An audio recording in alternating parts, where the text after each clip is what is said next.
حکومت نے پیٹرول 6 روپے 51 پیسے فی لیٹر مہنگا کر دیا۔ 1 لیٹر پیٹرول 399 روپے 86 پیسے کا ہو گیا۔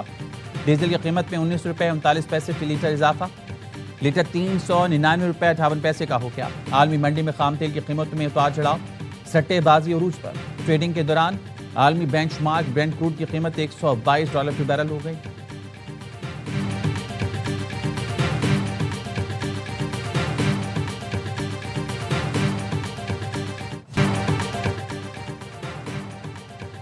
پیٹرول ڈیلرز کی ہڑتال کی خبریں بے بنیاد ہیں۔ سوشل میڈیا پر پیٹرول پمپس کی بندش کی خبروں میں کوئی صداقت نہیں۔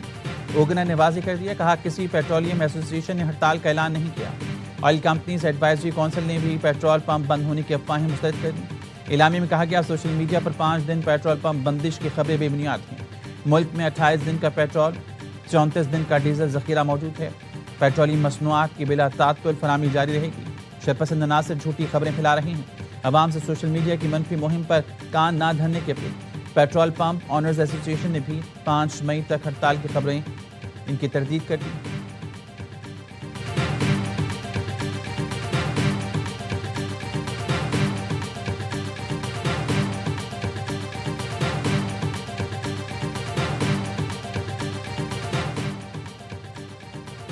وزیراعظم کا معاشی طور پر کمزور طبقے کے لیے ریلیف برقرار رکھنے کا فیصلہ۔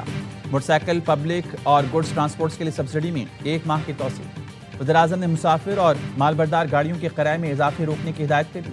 کہا صوبائی حکومتوں کے تعاون سے عام آدمی کے لیے اربوں روپے کا ریلیف پیکج دیا۔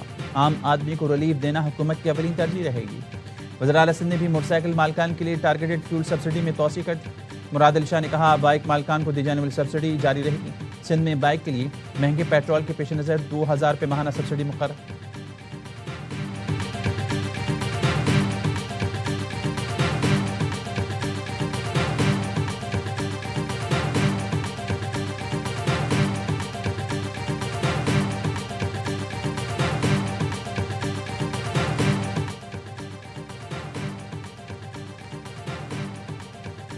ایران معاہدہ کرنے کے لیے بے چین ہے۔ ایران بہت بری حالت میں ہے۔ ان کے لیڈرز کو ختم کر دیا، ان کی معیشت تباہ ہو رہی ہے۔ ایران پر پابندیاں کامیاب ہیں اور وہ اپنا تیل نہیں بیچ سکتا۔ امریکی صدر ڈونلڈ ٹرمپ کی وائٹ ہاؤس میں میڈیا سے گفتگو، کہا اور چند دوسرے لوگ ایران کے ساتھ مذاکرات کی تفصیلات جانتے ہیں۔ امریکی ناکہ بندی کے باعث ایران تیل سے پیسہ نہیں کما پا رہا۔ ایران میں آپریشن ختم ہونے کے بعد تیل کی قیمتیں گر جائیں گی۔ ایران کی 90% میزائل فیکٹریاں اور جوہری صلاحیت تباہ کر دی۔ ایران کی فیفا ورلڈ کپ میں شرکت پر کوئی اعتراض نہیں۔ صدر ٹرمپ کا پھر پاک بھارت جنگ رکوانے کا تذکرہ، کہا پاک بھارت جنگ میں 11 تیاری کرائے گئے۔ وزیراعظم شہباز شریف نے کہا میں نے جنگ رکوا کر کروڑوں زندگیاں بچائیں۔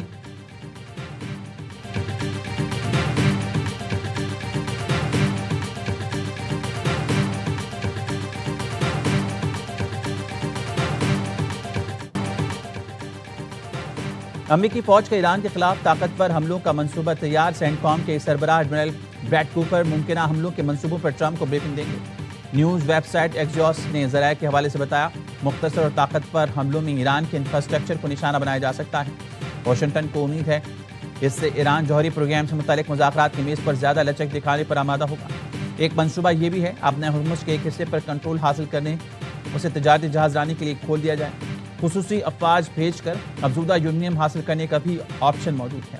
امریکی میڈیا کا کہنا ہے سینٹ کام نے پہلی بار ہائپرسونک ڈارک ایگل میزائل مشرق وسطیٰ بھیجنے کی درخواست کی ہے۔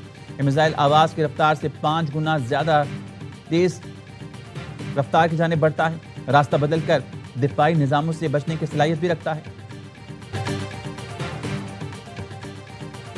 امریکہ نے نئی جارحیت کی تو جواب فوری اور دردناک ہوگا، پاسداران انقلاب نے خبردار کر دیا۔ پاسداران نے ایئر اسپیس فورس کے کمانڈر مجید موسوی نے کہا آپ کے فوجی اڈوں کا انجام دیکھ لیا، طیارہ بردار جہازوں کی قسمت بھی دیکھیں گے۔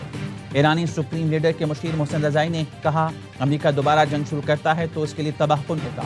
جنگ پھر چھڑی تو مرکز اصفہان کے قریب اور ملک کا مغربی حصہ ہوگا۔ زمینی حملے کی کوشش میں دشمن کے فوجیوں کی بڑی تعداد قیدی بنانے کے لیے تیار ہیں۔ ناکہ بندی جاری رہی تو بھرپور جواب دیں گے۔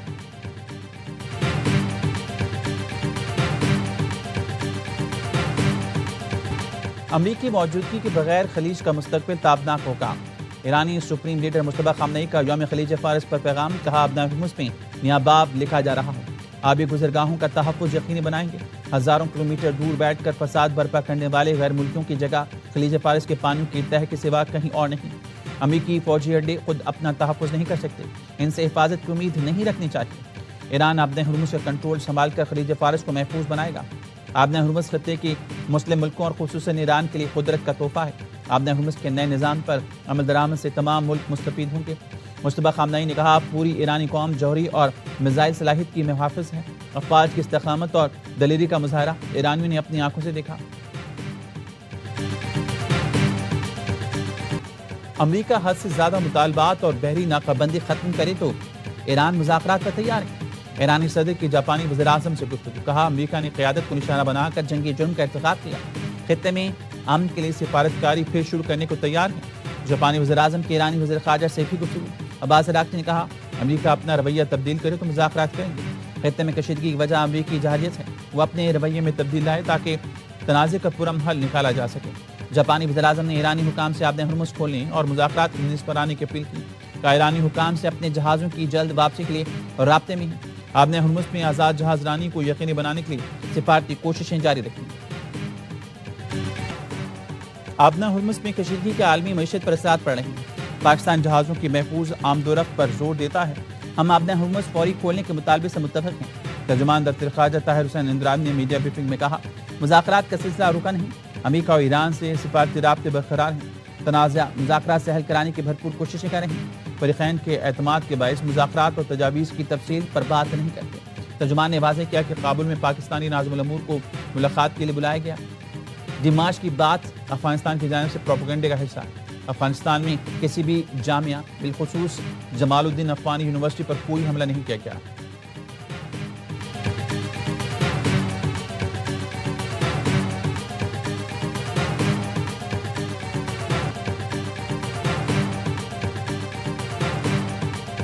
آبِ ہرمز کی بندش سے عالمی معیشت کا دم گھٹ رہا ہے۔ اقوام متحدہ کے سیکریٹری جنرل انطونیو گوتریس نے خبردار کر دیا، کہا فریقین سفارتکاری کے ذریعے آبِ ہرمز کھولنے کا حل نکالے، طویل بندش سے عالمی معیشت کو پہنچنے والے نقصان کا ازالہ ناممکن ہو جائے گا۔ دنیا کساد بازاری کے ایسے اندھیرے میں ڈوب جائے گی جس سے نکلنا انتہائی دشوار ہوگا۔ نائب وزیر اعظم اور یورپی یونین کی نائب صدر کایا کلاس کا رابطہ، ساکھدار کا کہنا تھا پاکستان خطے میں امن کے لیے رابطے جاری رکھے گا۔ یورپی یونین کے نائب صدر نے علاقائی امن کے لیے پاکستان کے کردار کو سراہا۔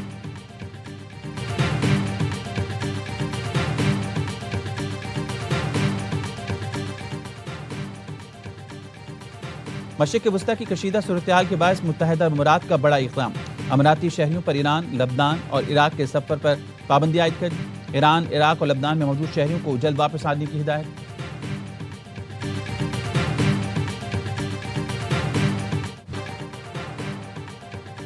وائٹ ہاؤس ایشیائی میں حملے کے ملزم کی عدالت میں پیشی، عدالت نے ملزم کول ایلن کو ٹرائل مکمل ہونے تک حراست میں رکھنے کا حکم دے دیا۔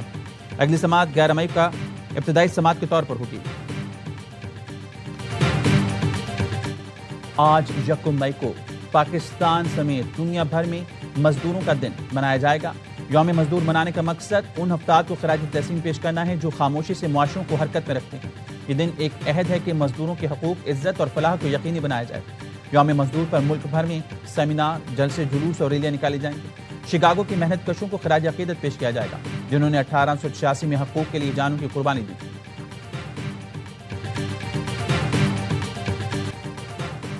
پاکستان میں دراندازی کی کوشش ناکام، سیکیورٹی فورسز نے بھارتی اسپانسرڈ 13 خارجیوں کو ٹھکانے لگا دیا۔ آئی ایس پی آر کے مطابق محمد میں خوارش کا ایک گروپ دراندازی کی کوشش کر رہا تھا۔ سیکیورٹی فورسز کی بروقت کارروائی 8 خارجی ہلاک ہو گئے۔ شمالی وزیرستان میں بھی دراندازی کی کوشش ناکام، فائرنگ کے تبادلے میں 5 خارجی مارے گئے۔ افغان طالبان حکومت مؤثر بارڈر مینجمنٹ میں مکمل ناکام رہی۔ پاکستان کی سیکیورٹی فورسز دہشت گردی کے ناصور کے مکمل خاتمے تک کارروائیاں جاری رکھیں گی۔ وزیر اعظم اور وزیر داخلہ کا سیکیورٹی فورسز کو خراج تحسین۔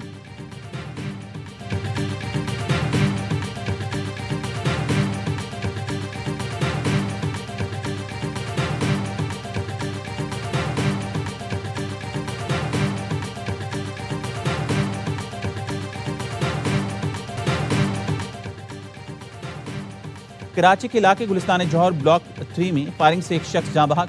پولیس حکام نے بتایا فائرنگ کا واقعہ شیشہ کیفے کے باہر پیش آیا۔